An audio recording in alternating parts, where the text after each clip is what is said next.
औरत कितनी बेवकूफ़ होती हैं, वक्त मिले तो ज़रूर देख लेना।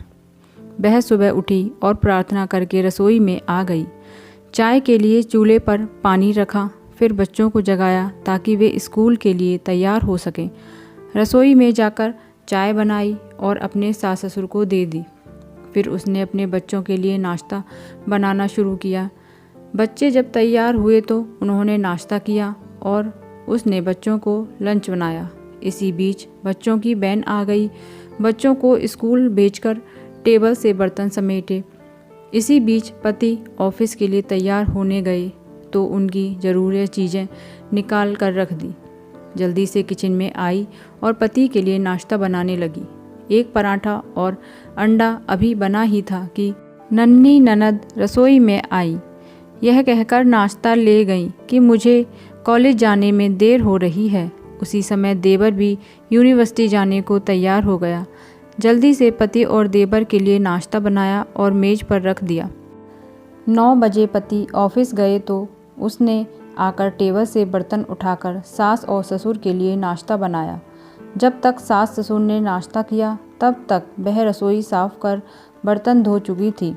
सास ससुर के नाश्ते के बर्तन समेट ही रही थी, तभी सफाई वाली मासी आ गई तो उनके साथ मिलकर घर की साफ सफाई की। मासी को विदा किया तो 11 बज चुके थे। तभी घंटी बजी और उसकी विवाहित ननद अपने 2 छोटे बच्चों के साथ आ गई।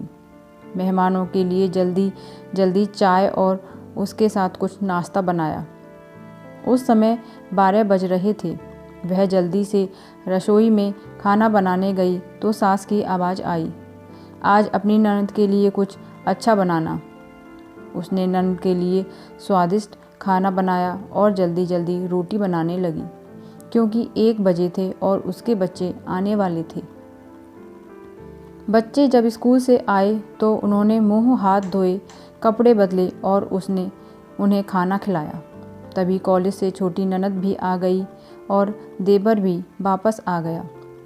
उसने सबके लिए जल्दी जल्दी रोटी बनाई और सबको परोसकर खिलाया।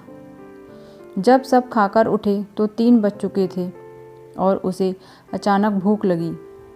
उसने मेज पर हॉट पॉट में देखा और एक भी रोटी नहीं बची थी।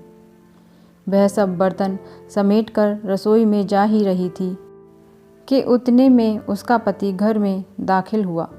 उसे देखकर पति ने कहा, मुझे बहुत भूख लगी है, जल्दी से खाना निकालो। वह झट से रसोई में गई और अपने पति के लिए रोटियां और कुछ सब्जी बनाने लगी। जब उसने अपने पति के लिए खाना बनाया तब 4 बज चुके थे। उसके पति ने उससे कहा, आओ तुम भी खा लो। उसने आश्चर्य से पति की ओर देखा क्योंकि उसने सुबह से कुछ नहीं खाया था। वह पति के साथ खाना खाने बैठ गई। जब उसने अपने मुंह में रोटी का टुकड़ा रखा तो उसकी आंख से एक आंसू निकला। उसके पति ने पूछा, तुम रो रही हो, क्यों? उसने सोचा, मैं इनसे क्या कहूँ, ये क्या जानते हैं कि ससुराल में इतनी मेहनत के बाद मुझे यह रोटी मिलती है जिसे लोग मुफ्त की रोटी कहते हैं। उसने अपने पति को उत्तर दिया, कुछ नहीं।